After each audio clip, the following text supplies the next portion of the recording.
अस्सलाम वालेकुम जनाब, कैसे हो आप सब? I hope so guys you all are doing absolutely great and fine. So सबसे पहले तो वी आर वेरी सॉरी कि वीडियोस जो है मिस आउट हुई है कुछ बीच में, बट अब से हमारी वीडियो रेगुलर ही आएंगी।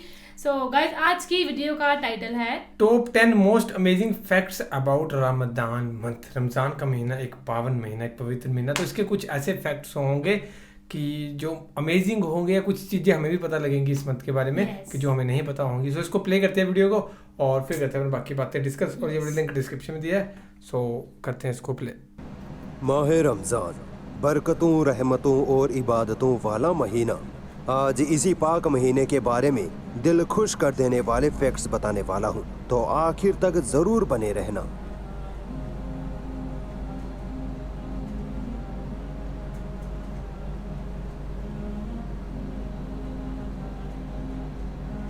रमजान का इतिहास। दोस्तों, कई लोगों का मानना है कि रमजान के रोजे मोहम्मद सल्लल्लाहु अलैहि वसल्लम के जमाने से ही शुरू हुए थे, जबकि ऐसा नहीं है। मोहम्मद सल्लल्लाहु अलैहि वसल्लम से पहले के पैगंबरों के जमाने में भी रोजे रखे जाते थे।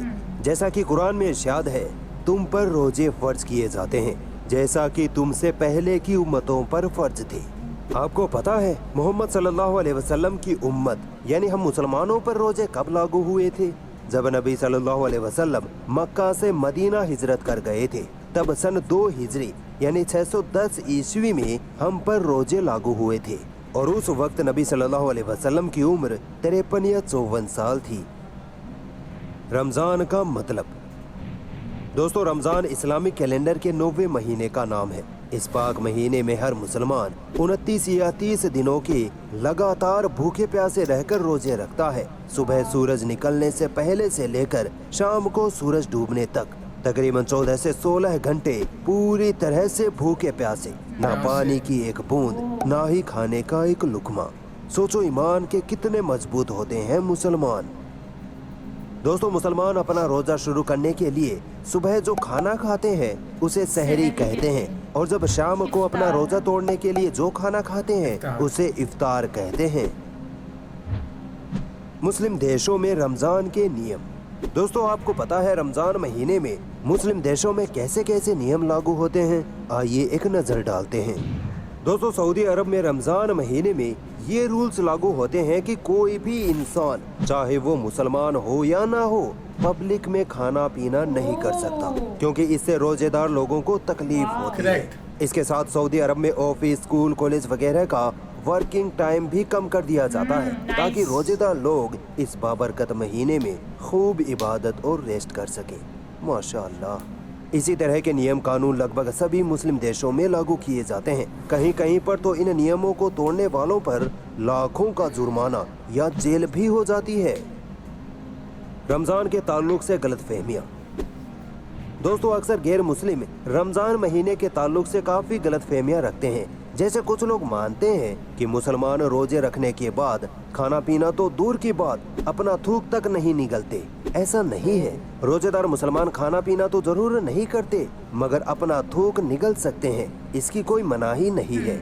इसी तरह कुछ लोग मानते हैं कि रोजेदार मुसलमान सिर्फ अनाज नहीं खाते, बाकी सब कुछ खा सकते हैं, जैसे हिंदुओं में होता है। ये भी एक गलत फहमी है। रोजेदार मुसलमान पूरी तरह से भूखा प्यासा रहता है। दोस्तों, क्या आपको पता है दुनिया का सबसे बड़ा इफ्तार कहाँ होता है? मस्जिदुल हरम और मस्जिद नबवी में। चलिए आपको कुछ फैक्ट्स बताता हूँ, यकीन मानिए आप हैरान रह जाएंगे। सऊदी गवर्नमेंट मस्जिदुल हरम और मस्जिद नबवी में हर रमजान के हर रोजे का इफ्तार करवाते हैं, वो भी एकदम फ्री में। हर रोज लगभग 12 किलोमीटर लंबा दस्तरख्वान लगवाया जाता है। तकरीबन 30,000 से 50,000 मुसलमान हर रोज, पूरे महीने में नहीं, हर दिन इफ्तार करने मस्जिदुल हरम और मस्जिद नबवी में आते हैं। इफ्तारी मील में 50,000 लीटर अरबी कॉफी, 50,000 लीटर दूध, 50,000 लीटर फ्रूट जूस और 3 लाख ब्रेड रोल हर रोज सर्व किए जाते हैं। साथ ही हर शख्स को समोसा और बिरयानी भी खाने को दी जाती है। इतना ही नहीं, इस इफ्तारी में हर रोज 40 टन खजूरों का इस्तेमाल होता है। अगर इन खजूरों की गिनती की जाए तो वो 50 लाख खजूरें बनती हैं। हर रोज 1,30,000 लीटर जमजम पानी भी पीने को दिया जाता है। इसके अलावा 13,000 छोटे वाटर कूलरों में भी जमजम पानी भरकर रखा जाता है ताकि कोई भी रोजेदार हरम शरीफ से प्यासा ना जा सके। आपको पता है हर दिन की इस इफ्तारी में खर्चा कितना आता है? तकरीबन 1 मिलियन सऊदी रियाल यानी 20 करोड़ रुपए हर रोज का खर्चा है। 8,000 कर्मचारी हर रोज की इस इफ्तारी को कामयाब बनाने के लिए लगातार काम कर रहे होते हैं। अब आप सोचिए, जिस जगह 30 से 50,000 लोग रोजाना खाना खाएं, उस जगह का क्या हाल होता होगा, कितनी गंदगी होती होगी। मगर मस्जिदुल हरम और मस्जिद नबवी में ऐसा कुछ नहीं होता। सिर्फ 15 मिनट में इफ्तारी की जगह को इस तरह साफ कर दिया जाता है जैसे वहाँ कुछ खाया पिया गया ही ना हो।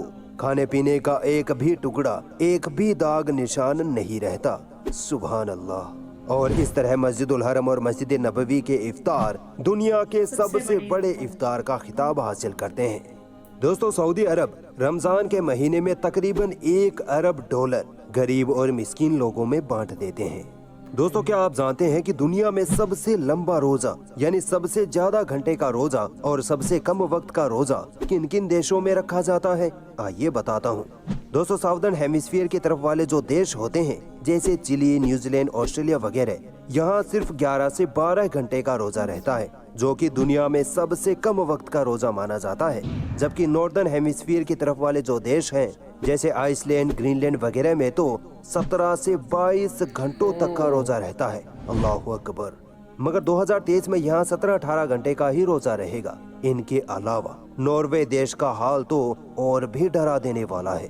नॉर्वे में 22 से 23 घंटे का रोजा रहता है। सिर्फ 2-3 घंटे ही मिलते हैं खाने पीने के लिए, क्योंकि वहाँ सूरज 2-3 घंटे ही डूबा रहता है और फिर वापस निकल आता है। मगर नॉर्वे के मुसलमानों के लिए उलमाए कराम का फतवा है कि वो अपने पास वाले देश या फिर मक्का के वक्त के हिसाब से अपना रोजा रख सकते हैं। आपको पता है 2031 का रमजान दिसंबर महीने में आ जाएगा। मगर क्या आपने कभी सोचा है कि रमजान का महीना हर बार अलग अलग तारीख पर ही क्यों आता है? इसकी वजह ये है कि रमजान इस्लामी कैलेंडर का महीना है और इस्लामी कैलेंडर लूनर कैलेंडर पर काम करता है, यानी चांद के हिसाब से तारीख और महीने तय होते हैं। इसी वजह से हर साल 11 से 12 दिन कम हो जाते हैं और रमजान का महीना हर साल 11 से 12 दिन पीछे खिसकता रहता है। दोस्तों, रोजे रखने से हमारे शरीर में जो हेल्थ बेनिफिट्स होते हैं उन्हें जानकर आप हैरान रह जाएंगे। रोजे रखने से हमारे शरीर का वजन मेंटेन रहता है। कैंसर, पेट की बीमारियां, खून की बीमारियां, न जाने कितनी तरह की बीमारियां रोजे रखने से खत्म हो जाती हैं। रमजान का महीना हमारे शरीर के लिए एक वरदान है। रोजे से होने वाले हेल्थ बेनिफिट्स के लिए आप मेरी ये वीडियो जरूर देखिए, आप हैरान हो जाएंगे। लिंक डिस्क्रिप्शन में है। दोस्तों, रमजान महीने का मकसद सिर्फ भूखा प्यासा रहना नहीं है। कुछ बेगैरत मुसलमान तो ऐसे होते हैं कि रोजा तो रख लेते हैं मगर ना नमाज पढ़ते हैं, ना कुरान, ना ही जिक्र अज़कार करते हैं। पूरे दिन टांगे फैलाए सोए रहते हैं और रात को चौराहों पर सुट्टा बार लगा रहे होते हैं। एक महीने क्या, पूरे साल भूखे प्यासे रहिए, अल्लाह को कोई जरूरत नहीं है ऐसे रोजों की। रमजान का असल मकसद भूखा प्यासा रहकर ज्यादा से ज्यादा अल्लाह की इबादत करना है। इस बार के रमजान में ये अहद करिए कि ना तो नमाज छूटने देंगे और ना ही तराबी छूटने देंगे, और कम से कम इस माह रमजान में एक कुरान तो जरूर मुकम्मल करेंगे इंशाअल्लाह।